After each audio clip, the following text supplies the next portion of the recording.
नमस्कार, मैं अंजना और आप देख रहे हैं अभ्यंक न्यूज नेटवर्क, भारत का सबसे सर्वाधिक खबरों वाला चैनल, जो आपको निष्पक्ष सच्ची खबरें सबसे पहले अभ्यंक न्यूज नेटवर्क पर मिलती हैं। पीएम मोदी क्रोएशिया से भारत लौटे। 5 दिन का विदेश दौरा था। पहले साइप्रस, फिर G7 में हिस्सा लेने कनाडा भी गए।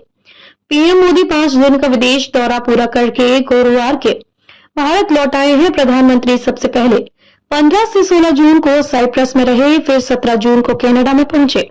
18 जून को G7 समिट में हिस्सा लिया, फिर क्रोएशिया गए। बुधवार को क्रोएशिया की राजधानी जग्रेब में पीएम मोदी के स्वागत में मंत्र पढ़े गए और भारतीय नृत्य पेश किया गया। इसके बाद पीएम मोदी भारतीय समुदाय के लोगों से मिले। मोदी ने क्रोएशिया के प्रधानमंत्री आंद्रेज प्लेकोविच से द्विपक्षीय बातचीत की। ये किसी भारतीय प्रधानमंत्री की पहली यात्रा है। यहाँ 17,000 से ज्यादा भारतीय रहते हैं। भारत और क्रोएशिया दोनों लोकतंत्र जैसे मूल्यों से जुड़े हैं। प्रधानमंत्री ने क्रोएशिया की पहली यात्रा पर गर्मजोशी से स्वागत के लिए वहां की सरकार और प्रधानमंत्री आंद्रेज प्लेनकोविच का धन्यवाद किया। उन्होंने कहा कि भारत और क्रोएशिया लोकतंत्र, कानून और विविधता जैसे साझा मूल्यों से जुड़े हैं। दोनों देशों के बीच डिफेंस डिजिटल में साझेदारी बढ़ेगी। दोनों देशों ने द्विपक्षीय संबंधों को तीसरे कार्यालय में 3 गुना गति से बढ़ाने का निर्णय लिया है। रक्षा सहयोग योजना, व्यापार, फार्मा, कृषि, IT, डिजिटल व स्वच्छ तकनीक जैसे क्षेत्रों में साझेदारी बढ़ाई जाएगी। संस्कृति, शिक्षा और सहयोग को मजबूत किया जाएगा। भारत क्रोएशिया के सांस्कृतिक और शैक्षणिक संबंधों को और मजबूत किया जाएगा।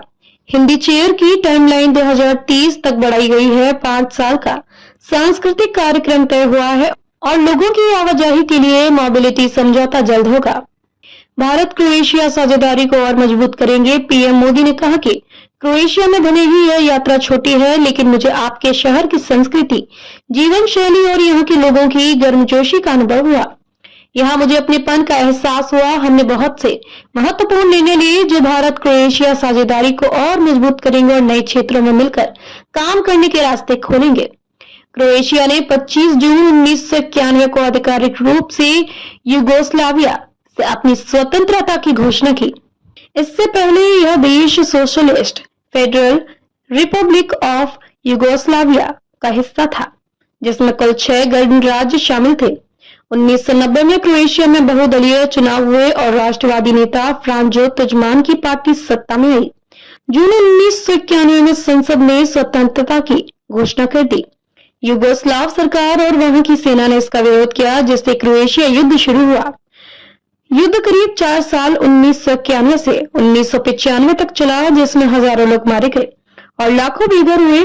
संयुक्त राष्ट्र और यूरोपीय संघ के दबाव और मध्यस्थता से शांति स्थापित हुई।